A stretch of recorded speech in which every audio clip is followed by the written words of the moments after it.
नमस्कार साथियों, कैसे हैं आप लोग। उम्मीद करते हैं आप लोग अच्छे से होंगे और खूब मेहनत से अपनी पढ़ाई कर रहे होंगे। एक बार फिर से आप सभी का अपने छोटे से प्यारे से खूबसूरत चैनल पर मोस्ट वेलकम करते हैं। कक्षा 12 की फिजिक्स चल रही है। फिजिक्स में वैद्युत धारा का चुंबकीय प्रभाव चल रहा है बेटा। और चलते चलते आज हम लोग इतना बेहतरीन टॉपिक, इतना मज़ेदार, इतना इंटरेस्टिंग वंडरफुल टॉपिक पर पहुँचे बेटा। आज इस टॉपिक को पढ़ करके आपको मज़ा आ जाएगा। मज़ा इसलिए आ जाएगा बेटा, ये फिजिक्स की दुनिया का एक बहुत ही महत्वपूर्ण वेरी इंपॉर्टेंट रूल है। आपका चाहे बोर्ड एग्जाम हो चाहे कंपटीशन एग्जाम बेटा, यहाँ से क्वेश्चन जरूर बनते ही बनते हैं। 100% बेटा क्वेश्चन बनते ही बनते हैं। जिसका नाम बेटा ampere circuital law, amperian circuital law, ampere का परपथीय नियम। हेडिंग देखिए बोर्ड पे हमने लिखा भी है, एम्पियर का परपथीय नियम। आप पेन ले लीजिए, कहाँ पे ले लीजिए बेटा। हमारे साथ एकदम पूरे तन मन से बैठ जाइए पढ़ने के लिए इत्मीनान से बेटा। मैं आपको डेली बताता हूँ, हरदम बताता रहता हूँ कि बिना आप पेन और कॉपी के मेरे साथ पढ़ने बैठा ही मत करिए। जब तक आप पूरे मन से नहीं जुड़ेंगे हमारे साथ, जब तक पूरे मन से बैठेंगे नहीं, तब तक आपको मज़ा कैसे आएगा बेटा। समझ में आ रही सबको बातें। तो चलिए बेटा, एक बहुत ही इंपॉर्टेंट डेरिवेशन आज करेंगे, बहुत ही इंपॉर्टेंट रूल आज हम लोग पढ़ने वाले हैं, जिसका नाम है एम्पियर का परपथीय नियम। सबसे पहले मैं आपको ये बता देना चाहता हूँ बेटा, आप लोगों ने इलेक्ट्रोस्टैटिक में एक नियम पढ़ा था, गॉस थ्योरम। याद है सबको गॉस थ्योरम? गॉस थ्योरम जब आप लोगों ने बेटा इलेक्ट्रोस्टैटिक में पढ़ा था, एकदम सेम टू सेम जो रोल बेटा इलेक्ट्रोस्टैटिक में गॉस का था, गॉस के नियम का था, सेम टू सेम वही रोल मैग्नेटिज्म में एम्पियर के नियम का है बेटा। अब कहने का मतलब सर आप बताना क्या चाहते हो, आप कहना क्या चाहते हो सीधे सीधे शब्दों में आप ये सुन लीजिए बेटा।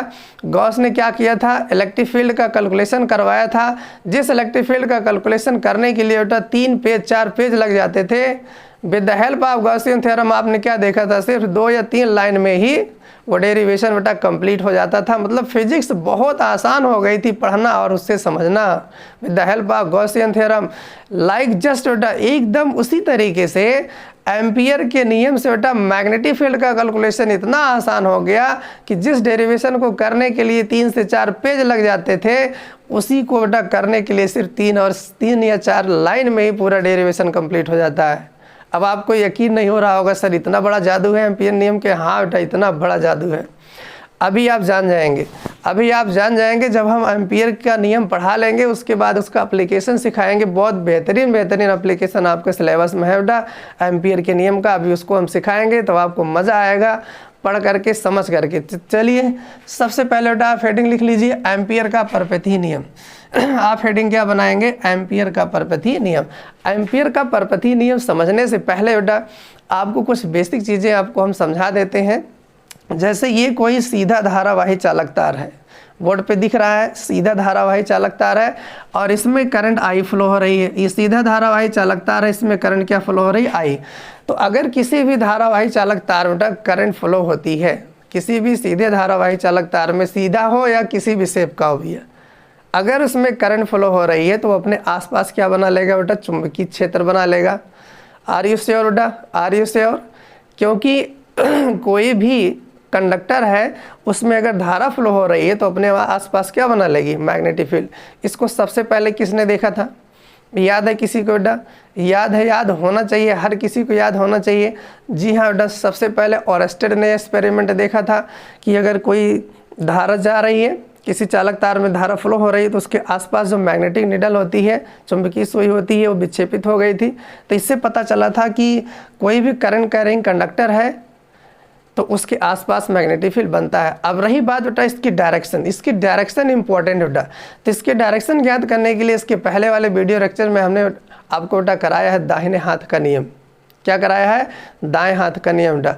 तो दाएं हाथ का नियम ये कहता है अंगूठे को करंट की डायरेक्शन में रखो और फैले हुए अंगुलियां उस पॉइंट की तरफ रखो जिस पॉइंट पे मैग्नेटिक फील्ड ज्ञात करना है, और अपना हाथ को मोड़ो, अपने हाथ को मोड़ो, उधर मोड़ना है जिधर ये नेचुरली मुड़ता है। तो हाथ मुड़ने की दिशा मैग्नेटिक फील्ड की दिशा होती है। और वहाँ मैंने आपको बताया था बेटा, अगर सीधा धारावाही चालक तार है तो मैग्नेटिक फील्ड क्या होती हैं, सर्कुलर होती हैं। याद करो बेटा, याद करो वो सारी बातें। अगर सीधा धारावाही चालक तार है तो मैग्नेटिक फील्ड कैसे बनेगी, सर्कुलर बनेगी, वृत्तीय बनेगी। क्लियर हो रही बातें बेटा, क्लियर हो रहे बेटा, एक एक पॉइंट बेटा अगर आपको क्लियर होगा तभी आपको मजा आएगा। तो पहली बात अपने दिमाग में ये सेट करो कि मैग्नेटिक फील्ड ज्ञात करने के लिए दाहिने हाथ का नियम यूज होता है। करंट के डायरेक्शन में अंगूठा, फैली हुई अंगुलियां बेटा उस बिंदु की तरफ जहां पे मैग्नेटिक फील्ड आपको ज्ञात करना है, हाथ घुमाना है उधर जिधर ही हथेली घूमता है, हथेली घूमने की दिशा जो है मैग्नेटिक फील्ड की डायरेक्शन में होता है बेटा, मैग्नेटिक फील्ड की उसी डायरेक्शन में होता है।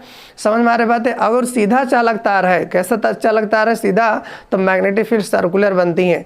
जैसे ये चालक तार है, ठीक, आपको 5 सेंटीमीटर दूरी पर, इस चालक तार से कितनी दूरी पर, 5 सेंटीमीटर दूरी पर मैग्नेटिक फील्ड चेक करना है, वहाँ मैग्नेटिक फील्ड कैसी है। तो 5 सेंटीमीटर के वृत्त में बेटा आप कहीं भी जाओगे तो मैग्नेटिक फील्ड सर्कुलर बनेगी। एक लूप बनाती है बेटा, एक क्लोज लूप बनाती हैं। कैसा बनाती हैं, क्लोज लूप। अगर वही रेडियस क्या कर दो 10 सेंटीमीटर तो 10 सेंटीमीटर का सर्कल बनेगा, 15 सेंटीमीटर कर दो तो 15 सेंटीमीटर सर्कल बनेगा। क्लियर हो रही बात है बेटा, एकदम एकदम क्लियर कट बेटा आपको समझ में आनी चाहिए। अगर हम डायग्राम के माध्यम से इस बात को समझने का प्रयास करें तो कुछ इस तरीके से आप समझिए बेटा। ये देखो एक छोटा सर्कल है, फिर उससे बड़ा बेटा, फिर उससे बड़ा, फिर उससे बड़ा, फिर उससे बड़ा, फिर उससे बड़ा। इस तरीके से जैसे जैसे आप वायर के दूर जाओगे वो बेटा सर्कुलर जो सर्कल है, जो वृत्तीय लूप है बेटा, उसकी साइज क्या होगी, बढ़ती जाएगी। और डायरेक्शन ज्ञात करने के लिए क्या होगा, किसी भी बिंदु पर, इस लूप के बेटा किसी भी बिंदु पर अगर आपको मैग्नेटिक फील्ड चाहिए तो क्या करते हैं तो इस बिंदु पर मैग्नेटिक फील्ड अगर चाहिए तो उसकी दिशा को कैसे ज्ञात करते हैं बेटा। तो करंट के डायरेक्शन में अंगूठा और उस बिंदु पर फैले हुई अंगुलियां आप रखिए, और जिस बिंदु पर मैग्नेटिक फील्ड ज्ञात करना बेटा उस बिंदु पर आप अपना हाथ रख करके, उंगलियों को रख करके मोड़िए। उस बिंदु पर स्पर्श रेखा की दिशा में, अगर सर्कल पर आप देखना चाहते हो तो उस बिंदु पर खींचे गए स्पर्श रेखा मैग्नेटिक फील्ड की डायरेक्शन बताती है। जैसे अगर इस बोर्ड पर आपको मैग्नेटिक फील्ड बेटा इस पॉइंट पर लेना है तो पहली बात देखो आप, ये अंदर की तरफ जा रहा होगा। जैसे ये है कंडक्टर, ये बेटा, तो यहाँ पर आपको लेना है तो सर्कल देखो ऐसे कंप्लीट होगा। सर्कल कैसे कंप्लीट होगा, ऐसे यहाँ पे मैग्नेटिक फील्ड लेना है तो लाइनें कहाँ जा रही हैं, अंदर की तरफ जा रही हैं। इमेजिन करो बेटा ये कंडक्टर है, यही ये कंडक्टर है। एक मिनट बस पानी पी लेते हैं, बस जस्ट 1 मिनट बेटा।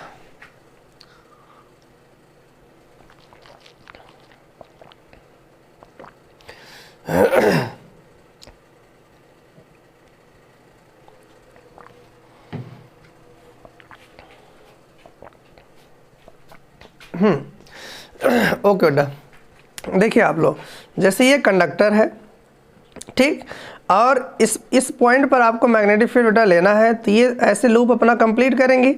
तो इस पॉइंट पर लेना है तो ये देखो अंगूठा करंट के डायरेक्शन में, अंगुली हमारे उधर है तो ये इधर मुड़ रहा है। तो इस पॉइंट पर अगर लेना है तो यहाँ पे स्पर्श रेखा खींच देंगे बेटा। उस सर्कल पर क्या खींच देंगे, स्पर्श रेखा। तो स्पर्शी किधर जा रही है, अंदर की तरफ जा रही है, स्पर्शी अंदर की तरफ जा रही है, इसलिए मैग्नेटिक फील्ड बेटा किधर हो जाएगा, अंदर की तरफ होगा। तो लूप के किसी भी बिंदु पर अगर आपको मैग्नेटिक फील्ड चाहिए तो उस पॉइंट पर स्पर्श रेखा आप खींच दीजिए। स्पर्श रेखा यदि अंदर की तरफ जा रही है तो मैग्नेटिक फील्ड अंदर की तरफ, और अगर स्पर्श रेखा बाहर की तरफ आ रही है तो मैग्नेटिक फील्ड बाहर की तरफ। और स्पर्श रेखा की दिशा कैसे ज्ञात करेंगे बेटा, दाहिने हाथ के नियम से। जैसे देखो अंगूठा ये है, ये स्पर्श रेखा कहाँ जाएगा, अंदर की तरफ। अगर वही पॉइंट यहाँ होता तो ये हाथ अपना घूम करके देखो कुछ ऐसे आता, फिर से देखो बेटा ये ऐसे घूम करके आता, या अगर हम मुड़ के इधर दिखाएं आपको बेटा तो कुछ इस तरीके से ये पोजीशन देखो बाहर की तरफ आ जाएगी। ये पोजीशन कहाँ आ जाएगी, बाहर की तरफ। तो स्पर्श रेखा अगर यहाँ खींचेंगे तो बाहर की तरफ ही इसकी डायरेक्शन हो जाएगी। क्लियर हो रही बात है बेटा।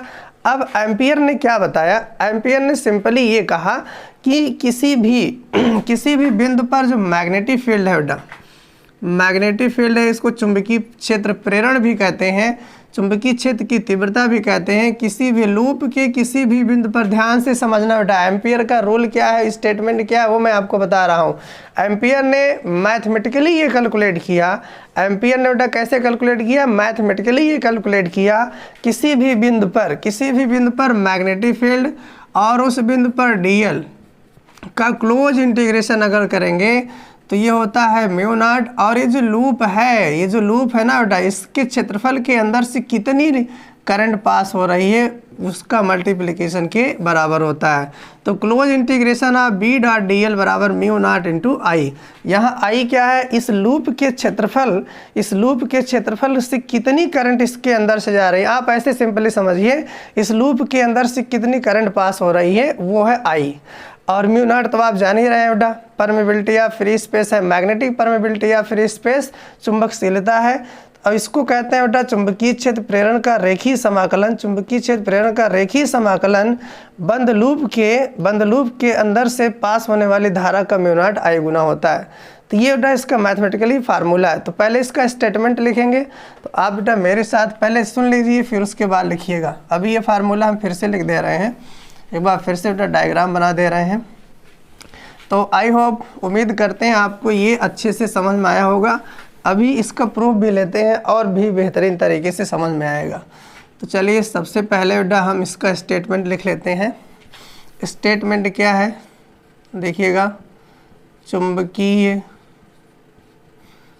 क्षेत्र प्रेरण, चुंबकीय क्षेत्र प्रेरण जिसको आप चुंबकीय क्षेत्र की तीव्रता भी कहते हैं, वेक्टर बी का, चुंबकीय क्षेत्र प्रेरण वेक्टर बी का किसी बंद वक्र के लिए, किसी बंद वक्र के लिए रेखीय समाकलन, किसी बंद वक्र के लिए क्या बच्चों, रेखीय समाकलन, रेखीय समाकलन इसको कहते हैं close integration of vector B dot D L. Vector B dot D L, देखो यहाँ पे बी भी वेक्टर क्वांटिटी है बेटा और डी एल भी क्या है, वेक्टर। और क्लोज इंटीग्रेशन क्यों लग रहा है, क्योंकि वो लूप कैसा होता है, बंद होता है। तो close integration of B dot D L, चुंबकीय क्षेत्र प्रेरण बी का किसी बंद वक्र के लिए रेखीय समाकलन बी डॉट डी एल, उस वक्र के क्षेत्रफल, उस वक्र के क्षेत्रफल से होकर गुजरने वाली धारा आई, वो जो वक्र था उसके अंदर से कितनी करंट पास हो रही है, आई का म्यू नॉट गुना होता है। अर्थात अगर इसका फार्मूला देखो, close integration of vector B dot D L this will be equal to mu not I डा। ये हो गया एम्पियर का परपथीय नियम। ये आपका धारावाही चालक तार है, ये वो पॉइंट है, ये मान लीजिए लूप हो गया बेटा। इसके अंदर से करंट आई फ्लो हो रही है, तो इस पॉइंट पर जो भी मैग्नेटिक फील्ड होगा, यहाँ से पास होने वाला जो एम्पीरियल लूप इसको कहते हैं बेटा, क्या कहते हैं, एम्पीरियल लूप कहते हैं या कोई भी लूप कहते हैं। यहाँ पर आपने क्या मान लिया बेटा, डीएल माना है। तो यहाँ पर मान लो मैग्नेटिक फील्ड कितना है, वेक्टर बी है और इसकी लंबाई कितना है, वेक्टर डीएल है। तो कह रहे हैं इस लूप के किसी भी बिंदु पर, चुंबकीय क्षेत्र और यहाँ जो आपने डीएल लिया उसका जो क्लोज इंटीग्रेशन होगा, इंटीग्रेशन का मतलब क्या बेटा, किसी भी पॉइंट पर चुंबकीय क्षेत्र बी और डीएल का गुणनफल, इसी तरीके से यहाँ भी बी और डीएल का गुणनफल, यहाँ भी बी और डीएल का गुणनफल, यहाँ भी बी और डीएल का गुणनफल। इस लूप के प्रत्येक बिंदु पर जितने भी बी इंटू डीएल होंगे उनको जब आप जोड़ेंगे, जब उनको क्या करेंगे बेटा, आप जोड़ेंगे, तो इस लूप के अंदर से जितनी करंट बेटा पास हो रही है, जितनी नेट धारा पास हो रही है, वो म्यू नॉट आई गुना के बराबर होगी। एक एक चीज़ बेटा बहुत अच्छे से समझिए, एक बार फिर से समझने का प्रयास करिए। ज़्यादातर बच्चे बेटा इसको रट लेते, समझ नहीं पाते हैं। आपको रटना नहीं है, चीज़ों को बेटा समझना है अच्छे से। ये बी डॉट डी एल क्या है और फिर ये जो समाकलन लगा इसका मतलब क्या है। बी डॉट डी एल क्या है, किसी भी बिंदु पर चुंबकीय क्षेत्र बी और जो आपने छोटा सा सेगमेंट लिया बेटा इस लूप का, वो डी एल, इन दोनों का गुणनफल है।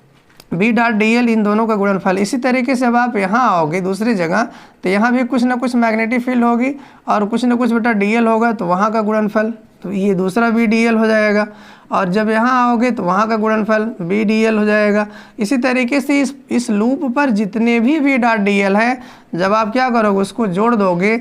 इसी को कहते हैं close integration of vector B dot D L. और ये जो होगा कह रहे हैं इस लूप के अंदर से गुजरने वाले नेट धारा का म्यू नॉट आई गुना होगा। ये है बेटा एम्पियर का परपथी नियम। चलिए इसका प्रूफ देखते हैं बेटा। नोट कर लीजिए इसको, वीडियो पॉज करिए और नोट करिए। हो गया? ओके बेटा, अब इसका प्रूफ आपको दिखाते हैं। इसका प्रूफ हम आपको दिखाते हैं। चलिए आप हेडिंग लिख लीजिए, एम्पियर के नियम का प्रूफ। इसका बेटा प्रूफ आपको दिखाते हैं हम। प्रूफ के लिए बेटा बहुत सिंपल सी बात है। देखिए, ये मान लीजिए कोई धारावाही चालक तार है और यहाँ पर मैग्नेटिक फील्ड लेना है, तो क्या करेंगे, एम्पीरियल लूप बनाएंगे। यहाँ पे एक छोटा सा सेगमेंट बेटा डीएल ले लिया जाता है। यहाँ पे जो मैग्नेटिक फील्ड होगा, अभी मैंने बताया किसी भी पॉइंट पर जो मैग्नेटिक फील्ड होगा स्पर्श रेखी दिशा में होगा। उस लूप पर खींची गई क्या बेटा, स्पर्श रेखा की दिशा में होता है।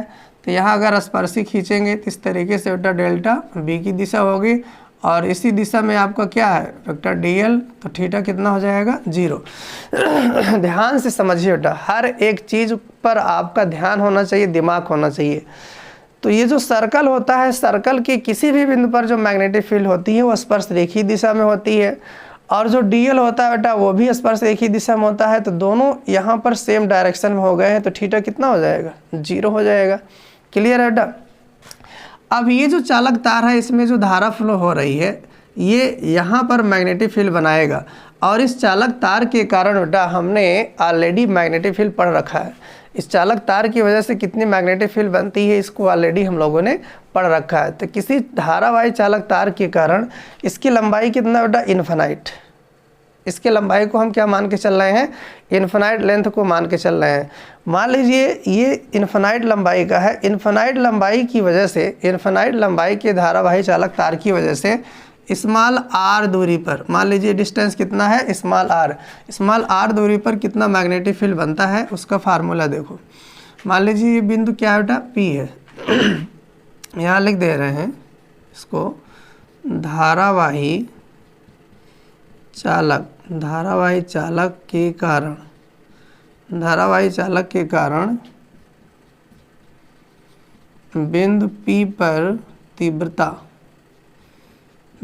पर तीव्रता, याद है सबको बेटा formula, mu not I upon 2 pi are.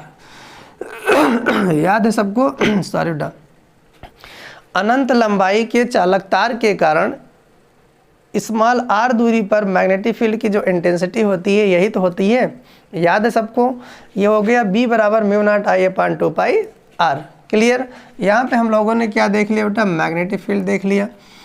इसलिए close integration of vector B dot D L, पहले इसकी हम कैलकुलेशन कर रहे हैं बेटा।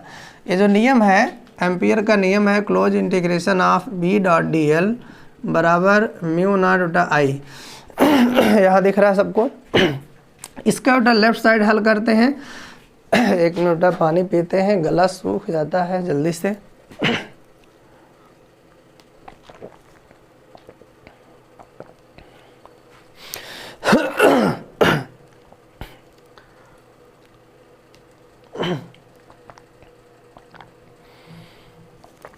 हाँ देखिए आप लोग, B डॉट डी एल बराबर म्यू नॉट आई, इसका जो लेफ्ट साइड है इसी को हल करके क्या करेंगे बेटा, हम राइट साइड लाएंगे। ये जो लेफ्ट साइड है इसी को हल करके क्या करेंगे, राइट साइड लेके आएंगे।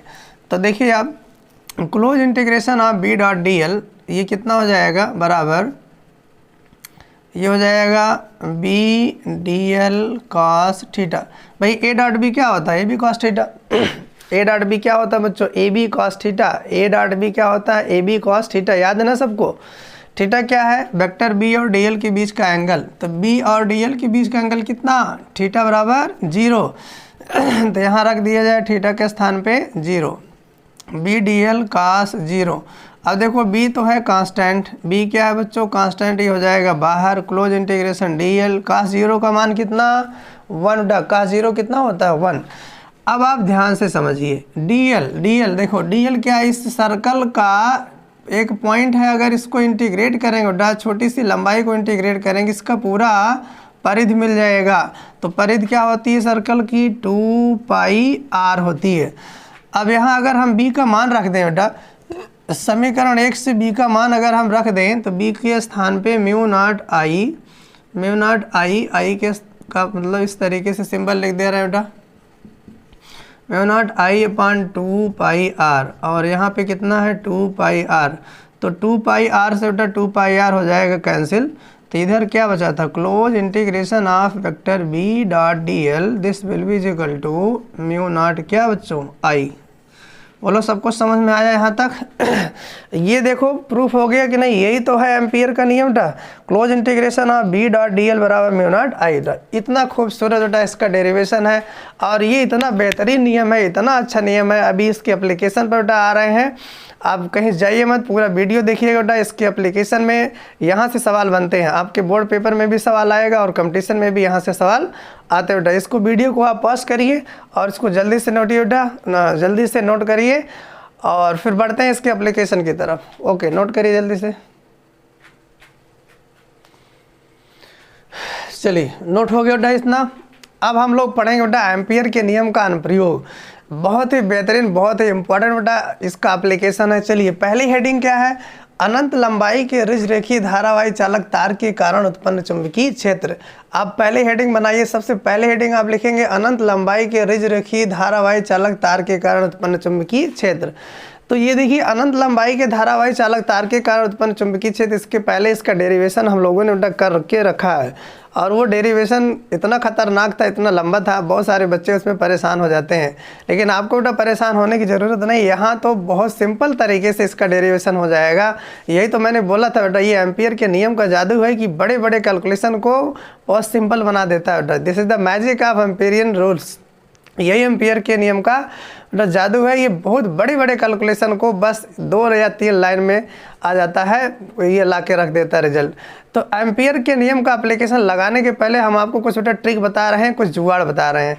अभी तो इसमें तो बहुत आसानी से लग जाएगा, लेकिन अभी आगे आने वाले कुछ डेरिवेशन और हैं, उसमें बच्चे कंफ्यूज हो जाते हैं। तो हम आपको एकदम सटीक तरीका बताते हैं। आप उस तरीके, उस मेथड को आप फॉलो करिएगा। कोई भी दुनिया का एप्लीकेशन होगा, कहीं भी एम्पियर का नियम यदि आपको लगाना होगा तो आपको कोई प्रॉब्लम नहीं होगी। बस आप उन्हीं स्टेप्स को फॉलो करिएगा, उन्हीं एल्गोरिदम को फॉलो करिएगा, आपका बेटा काम हो जाएगा। तो सबसे पहला जो एल्गोरिदम है, इसको आप रफ पर कहीं नोट करिएगा बेटा।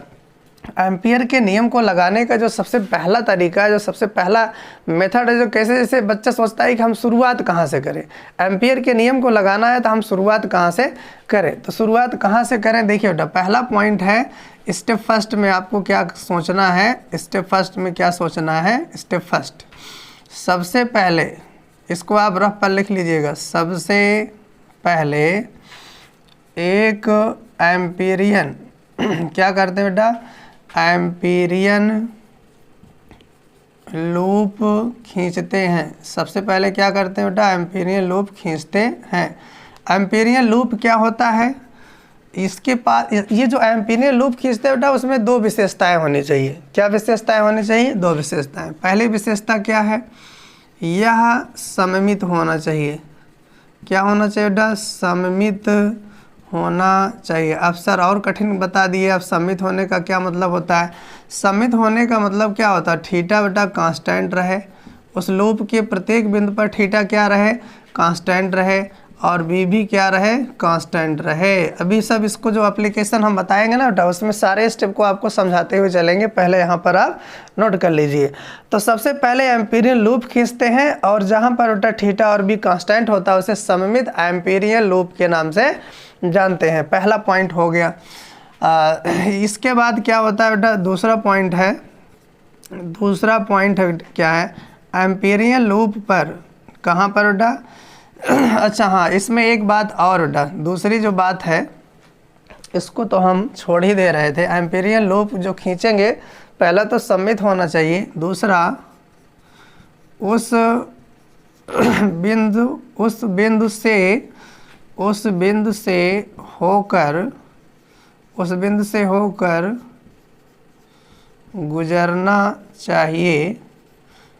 से होकर गुजरना चाहिए, जहाँ जहाँ पर नहीं भाई, जहाँ से, जहाँ पर नहीं, जहाँ से, जहाँ उस बिंदु से गुजरना चाहिए। ओके बेटा, सही लिख रहे थे। जहाँ पर चुंबकीय क्षेत्र ज्ञात करना है, जहाँ पर चुंबकीय क्षेत्र क्या करना बेटा, ज्ञात करना है। और तीसरी जो बात इसके एम्पीरियन लूप का है, डीएल, एम्पीरियन लूप पर ही क्या करते हैं बेटा, एम्पीरियन लूप पर डीएल को लेते हैं, डीएल को लेते हैं बेटा। ये तीन बातें बेटा एम्पीरियन लूप के अंदर होनी चाहिए, एकदम क्लियर कट बेटा, आप समझ लीजिए, एकदम बेहतरीन तरीके से आप सुन लीजिए, एकदम इतने अच्छे तरीके से इसको बेटा दिमाग में सेट कर लीजिए ताकि आपको सोचना ही ना पड़े जब इसका एप्लीकेशन लगा बेटा। तो ये सभी के सभी एप्लीकेशन में बेटा आपको ये एल्गोरिदम, ये प्रोसेस आपको फॉलो करना। पहला तो सबसे पहले एम्पीरियन लूप खींचना चाहिए। एम्पीरियन लूप में तीन विशेषताएं होनी चाहिए। कितने बेटा, तीन विशेषताएं। सममित होना चाहिए। सममित का सेंस है कि हर पॉइंट पर बी और थीटा कांस्टेंट होना चाहिए, वो बदलना नहीं चाहिए, क्योंकि समाकलन करना होता है। उस बिंदु से होकर के गुजरना चाहिए जहाँ पे मैग्नेटिक फील्ड ज्ञात करना है। और एम्पीरियन लूप पर बेटा डीएल ही लेते हैं। ये हो गया step number first. Step number second देखो भैया, स्टेप नंबर सेकंड में क्या होता है, आपने एम्पीरियन लूप खींच लिया, डीएल को डिफाइन कर लिया। अब आपको क्या करना होता है बेटा, आपको करना होता है close integration of B dot D L, close integration of B dot D L की गणना करते हैं। जब आपने एम्पीरियन लूप डिफाइन कर लिया जैसे कि मैंने बताया, उसके बाद close integration of B dot D L की गणना करते हैं। स्टेप नंबर थर्ड बेटा क्या है, Amperian loop, this is important बेटा। एम्पीरियन लूप से होकर, एम्पीरियन लूप से होकर गुजरने वाली, एम्पीरियन लूप से होकर गुजरने वाली नेट धारा, क्या बेटा, नेट धारा ज्ञात करते हैं, नेट धारा ज्ञात करते हैं। This is most important. Step third यही है कि एम्पीरियन जो लूप आपने बनाया उसके अंदर से कितनी नेट करंट पास हो रही है। This is the most important thing. और स्टेप नंबर 4 यहाँ पे दिख रहा होगा सबको, ओके बेटा, बोर्ड दिख रहा है। स्टेप नंबर 4, स्टेप नंबर 4 में आपको क्या करना है, स्टेप नंबर 4 में क्या करना है बेटा, यहाँ पे क्या करना है, एम्पियर का नियम लगा देना है। एम्पियर का नियम क्या लगाना बेटा, एम्पियर का नियम लगाना है। तो ये 4 स्टेप बेटा आपको अगर याद है, ये चारों प्रोसेस क्रम से याद है, तो कोई भी बेटा एप्लीकेशन होगा, आप ऐसे बेटा आप बस 1 मिनट 2 मिनट में आप उसको आसानी से कर सकते हो। और हम उम्मीद करते हैं बेटा ये सब आपको समझ में आ गया होगा। अगर इसका एप्लीकेशन, ये जो अभी मैंने इस पॉइंट को लिखा है बेटा, अभी इसको डेरिवेशन करते समय एक एक का हम डिस्कस करेंगे। आप टेंशन मत लीजिए, नहीं कि बस हमने आपको लिखवा के छपवा दिया उसके बाद हम चले जाएंगे, नहीं बेटा। अभी तो एप्लीकेशन शुरू हुआ है बेटा, अभी ये पहला एप्लीकेशन है। एम्पियर के नियम का बेटा जस्ट पहला एप्लीकेशन है, अभी तो कहानी शुरू हुई है बेटा। अभी ये जितनी बातें मैंने लिखवाया है 1 बाय 1 इसका एप्लीकेशन हम आपको दिखाएंगे, कैसे सममित लूप बनाते हैं, कैसे इसका कैलकुलेशन करते हैं, कैसे आई का कैलकुलेशन करते हैं, और कैसे एम्पियर का नियम लगाते हैं बेटा। आप इसको पॉज करिए वीडियो को और इसको नोट करिए, जल्दी से मिटाएं इसको हम। ओके बेटा, अब हटा दे रहे हैं। चलिए अब हम आते हैं एप्लीकेशन पर बेटा। इतना तो एल्गोरिदम था, प्रोसेस था, क्या तरीका होना चाहिए बेटा, कैसे शुरुआत देंगे हम एप्लीकेशन में चीज़ों को, ये हो गया प्रोसेस। चलिए हम जो प्रोसेस अभी लिखवाए उसी प्रोसेस के अकॉर्डिंग बेटा आगे बढ़ते हैं। तो देखिएगा, इसी प्रोसेस के अकॉर्डिंग बेटा हमें आगे बढ़ना है। अनंत लंबाई के रिजरेखी धारावाही चालक तार के कारण उत्पन्न चुंबकीय क्षेत्र। चलिए जो कंडीशन बेटा उसको हम पहले चित्र के माध्यम से समझते हैं। ये हमारे पास बेटा एक चालक तार है इनफाइनाइट लेंथ का, मुझे नहीं पता इसकी लंबाई कितना है, ये नहीं पता किसी को। तो यहाँ से स्मॉल r दूरी पर कोई पॉइंट है P, जहाँ पर आपको क्या लेना बेटा, मैग्नेटिक फील्ड ज्ञात करना है। यहाँ से स्मॉल r दूरी पर कोई बिंदु क्या है P, जहाँ पे मैग्नेटिक फील्ड ज्ञात करना है। चलो अब आप एल्गोरिदम का पहला पॉइंट बताओ। आपने लिखा है ना बेटा, लिखा है तो आप मुझे बताओ। एल्गोरिदम का पहला पॉइंट क्या अभी मैंने डिस्कस किया, पहला पॉइंट क्या बताया कि आपको एक एम्पीरियल लूप बनाना है। एम्पीरियल लूप ऐसा बनाना है कि वो सममित होना चाहिए। सममित होने का मतलब थीटा और बी क्या होने चाहिए बेटा, कांस्टेंट होने चाहिए। तो एम्पीरियल लूप यहाँ पर कैसा बनेगा कि थीटा और बी कांस्टेंट हो बेटा। What is theta? Theta is angle between vector B dot D L. Vector B और डी एल के बीच का एंगल है बेटा। किसके किसके बीच का एंगल है? बी और डी एल के बीच का एंगल है। तो चलिए एम्पीरियल लूप इस तरीके से बनेगा। यहाँ पे पहले हम आपको बता दे रहे हैं एम्पीरियल लूप यहाँ पे सर्कल बनेगा। कैसे बनेगा? सर्कल। जैसे ये धारावाही चालक तार है और यहाँ से r दूरी पर मैग्नेटिक फील्ड ज्ञात करना है, तो r त्रिज्या का एक सर्कल बनेगा एम्पीरियल लूप। तो ये हो गया एम्पीरियल लूप डाब का, ये हो गया imperial loop, imperial loop, amperian's loop. एक एक बात आपको समझाएंगे, टेंशन मत लीजिए बेटा, पूरा वीडियो आप देखिए, बस लास्ट तक आपको मज़ा आ जाएगा कि ऐसा डेरिवेशन तो हमने कहीं पर सीखा ही नहीं था बेटा, कहीं पढ़ा ही नहीं था। इतना बेहतरीन तरीके से आपको समझ में आएगा। तो देखो ये आप इमेजिन करिए एक वायर है, यहाँ से r डिस्टेंस पर हमने एक सर्कल खींच लिया। अब इसी सर्कल पर बेटा dl डिफाइन करेंगे। जिस पॉइंट पर आपको मैग्नेटिक फील्ड लेना है उसी पॉइंट पर आपका क्या हो जाएगा बेटा, dl। बोलो सबको समझ में आ रहा है? इसी पॉइंट पर क्या हो जाएगा, dl। जैसे ये आपका हो गया, यहाँ पर आपको मैग्नेटिक फील्ड चाहिए, तो यहाँ पे हमने क्या डिफाइन कर लिया, dl। और किसी पॉइंट पर अगर मैग्नेटिक फील्ड लेना है तो स्पर्श रेखा खींचते हैं। तो स्पर्श रेखा अगर खींचेंगे तो उसकी डायरेक्शन कुछ इस तरीके से दिखा दे रहे हैं। मान लीजिए ये बेटा मैग्नेटिक फील्ड वेक्टर बी की डायरेक्शन हो गई। क्लियर हो रही बातें इतना? अब जैसे ये हो गया करंट की डायरेक्शन, यहाँ से ये हो गया एम्पीरियल लूप और यहीं पर हो गया बेटा dl। और जिस पॉइंट पर मैग्नेटिक फील्ड लेना है उस पॉइंट पर स्पर्श रेखा हो गई, स्पर्श रेखा की दिशा में हो गई मैग्नेटिक फील्ड।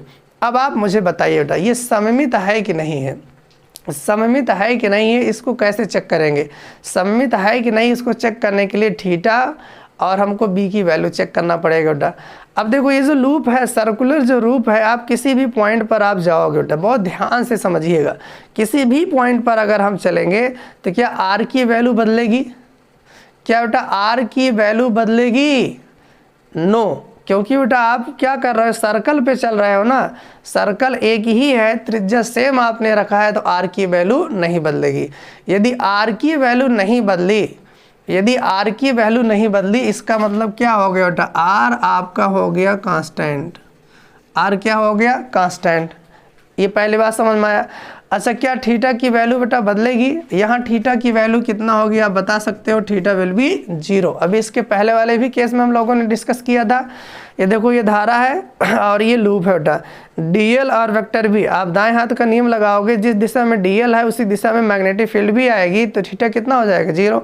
अगर ये पॉइंट बेटा चल करके यहाँ आ गया, यहाँ था, यहाँ से चल करके यहाँ आ गया, तो अब इस दिशा में मैग्नेटिक फील्ड बेटा बदल जाएगी और dl भी बदल जाएगा। तो dl और मैग्नेटिक फील्ड फिर से सेम डायरेक्शन में आ गए, तो फिर से थीटा कितना, 0। अभी यहाँ चला है, वो पॉइंट यहाँ चला है, तो अब इस दिशा में मैग्नेटिक फील्ड बेटा इधर की तरफ होगी, तो dl भी इधर की तरफ होगा, तो फिर से अगेन थीटा कितना, 0। तो इस लूप के किसी भी पॉइंट पर बेटा कहीं भी dl और मैग्नेटिक फील्ड बी के बीच का एंगल क्या हो रहा है, 0 हो रहा है। तो बताओ थीटा कांस्टेंट हुआ कि नहीं? इसका मतलब थीटा भी क्या हो गया बेटा, कांस्टेंट हो गया। आर कांस्टेंट है, थीटा कांस्टेंट है बेटा, और इसमें जो धारा फ्लो हो रही है आई, उसकी तो वैल्यू बेटा ऑलरेडी कांस्टेंट है ही। बोलो सब लोग। अब बायो-सेवर्ट का नियम क्या कहता है, किसी छोटे सेगमेंट डेल्टा बी की वजह से जो मैग्नेटिक फील्ड बनता है μ0/4 pi I dl sine theta divided by R square. बोलो होता है कि नहीं होता बेटा? याद आ रहा सबको ये फार्मूला बेटा? मैग्नेटिक फील्ड किन किन बातों पर डिपेंड करती है? बायो-सेवर्ट ने बेटा पूरी मेहनत के साथ, पूरे परिश्रम के साथ बेटा यह बताया कि मैग्नेटिक फील्ड धारा, पहली बात मैग्नेटिक फील्ड जो डेल्टा बी होती है बेटा वो आई पर डिपेंड कर रही थी, magnetic field delta B dl पर डिपेंड कर रही थी, magnetic field delta B sine theta पर डिपेंड कर रही थी, magnetic field delta B 1/r² पर डिपेंड कर रही थी। 1 2 3 4, ये 4 बातें हैं बेटा जिसपे मैग्नेटिक फील्ड क्या कर रही थी, डिपेंड कर रही थी। इन 4 बातों में से आपने क्या क्या कांस्टेंट कर लिया वो जरा आप बता दो बेटा। देखो धारा आई कांस्टेंट आपने किया ही है, और यहाँ पे डीएल जब आपने लिया बेटा, डीएल तो कांस्टेंट ऑलरेडी है बेटा, डीएल जो हम ले रहे हैं वो अपने अकॉर्डिंग लेंगे, वो एक जैसा ही लेंगे। तो देखो डीएल भी कांस्टेंट है, आर भी कांस्टेंट है, थीटा भी कांस्टेंट है, तो साइन भी कांस्टेंट हो जाएगा और डिस्टेंस भी कांस्टेंट। इसमें जितने भी चीज़ें हैं वो सब के सब बेटा इस केस में हमने कांस्टेंट कर लिया है। अब ये अगर सारी चीज़ें बेटा कांस्टेंट है तो इस लूप के प्रत्येक बिंदु पर बेटा मैग्नेटिक फील्ड बी भी क्या होगा, कांस्टेंट होगा। अरे सर इतना तामा झामा आपने बता दिया, ये तो हम कंफ्यूज हो जाएंगे। नहीं बेटा कंफ्यूज नहीं होना है, संभाल के बेटा आपको पढ़ना है, दिमाग को एक जगह कंसंट्रेट करके पढ़ना है। यही तो मेरा काम है बेटा, आपके अंदर सोच पैदा करना, आपके अंदर समझ पैदा करना कि कौन सी चीज़ कहाँ आके अप्लाई हो रही है। आपने कभी सोचा भी नहीं होगा कि बायो सेवर्ट के नियम की हेल्प से हम एम्पियर का नियम आपको समझाएंगे बेटा। नहीं बेटा, हर रूल एक दूसरे से अटैच होता है, एक दूसरे से जुड़ा होता है। आप दिमाग को जितना ज़्यादा बारीकी से चलाओगे उतना ज़्यादा बेटा आपके अंदर अंडरस्टैंडिंग डेवलप होगी। तो चलिए, तो यहाँ पर बेटा आपको कहने का मतलब ये हो गया, अगर हम ये थीटा को कांस्टेंट कर लें बेटा और मैग्नेटिक फील्ड बी को कांस्टेंट कर लें, तो ये इसका मतलब ये सममित कहलाएगा। क्या कहलाएगा बेटा, सममित कहलाएगा, सममित एम्पीरियल लूप कहलाएगा। तो सममित एम्पीरियल लूप बनाने के लिए बेटा बी और थीटा का कांस्टेंट होना ज़रूरी है। तो बी कैसे कांस्टेंट होता है वो मैंने आपको बता दिया। अब हम आते हैं बेटा स्टेप नंबर 2 पर। पहला स्टेप हो गया बेटा बी कांस्टेंट हो गया, थीटा कांस्टेंट हो गया और डीएल हमने ले लिया। दूसरे स्टेप में मैंने आपको क्या बताया था बेटा, कैलकुलेशन करेंगे बी डॉट डीएल की। किसकी कैलकुलेशन करेंगे बेटा, बी डॉट डीएल की। तीसरे स्टेप में मैंने आपको बताया इसके अंदर से कितने करंट जा रहे हैं उसका कैलकुलेशन करेंगे। और लास्ट स्टेप में आपको हम बता देंगे एम्पियर का नियम लगा करके, वहाँ पे रिजल्ट आ जाएगा। तो चलिए यहाँ पे कुछ बातें बेटा हम लोग लिखते हैं। तो माना बिंदु P धारावाही, माना बिंदु P धारावाही चालक तार से स्मॉल r दूरी पर है। ठीक है कितनी दूरी पर है, स्मॉल r दूरी पर है। बिंदु P से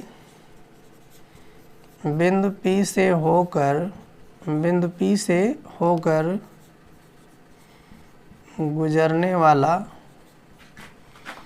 एम्पीरियन, क्या बच्चों, एम्पीरियन लूप खींचते हैं, एम्पीरियन लूप खींचते हैं। बिंदु P से होकर गुजरने वाला एम्पीरियन लूप खींचते हैं।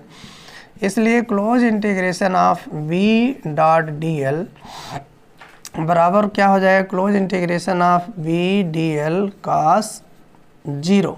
इनके बीच का एंगल कितना है बेटा, 0 डिग्री। B हो जाएगा बाहर, क्लोज इंटीग्रेशन ऑफ DL इसकी वैल्यू 1 होगा बेटा। और ये जो क्लोज इंटीग्रेशन ऑफ DL है किसके बराबर होगा, 2 पाई R के बराबर होगा। क्लोज इंटीग्रेशन DL किसके बराबर होगा बेटा, 2 पाई R के बराबर होगा। तो यहाँ हम लिख सकते हैं 2 पाई R।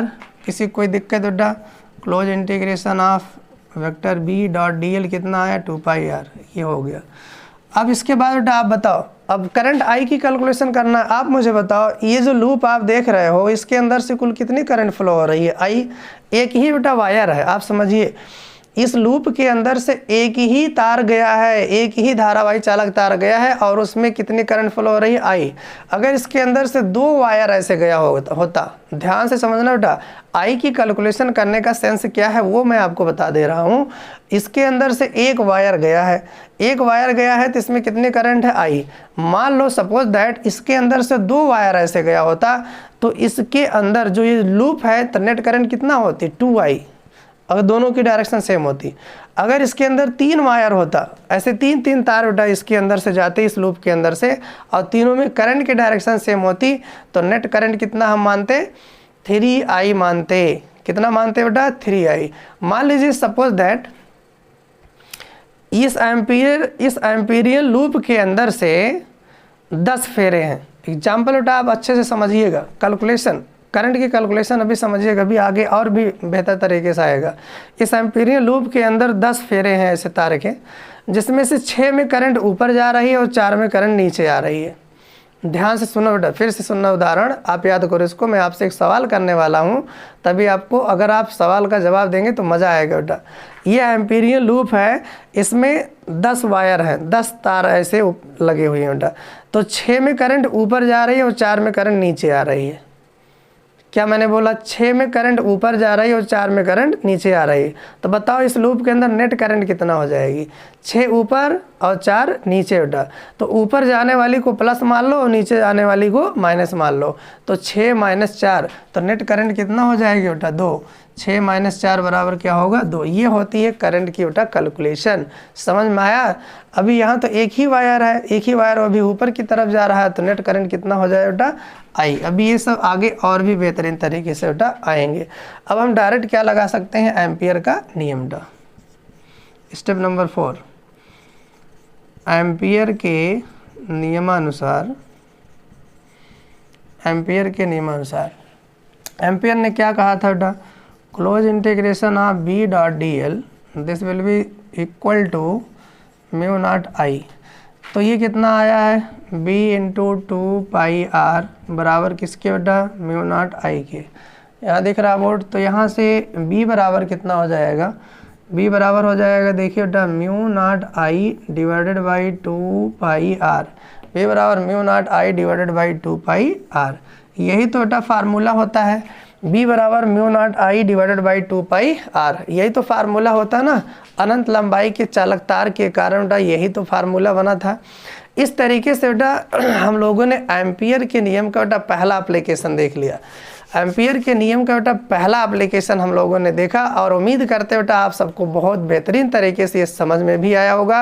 यदि थोड़ी बहुत कहीं प्रॉब्लम रह गई होगी आपको समझने में, तो वीडियो को एक बार दोबारा रिपीट करके देखिए बेटा। मैं 100% गारंटी लेता हूँ, ऐसी कोई पॉइंट है ही नहीं जो आपको समझ में ना आए बेटा।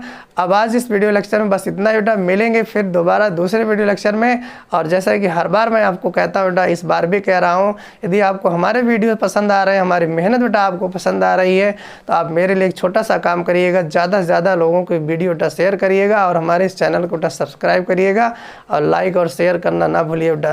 Thank you for watching. Best of luck बेटा।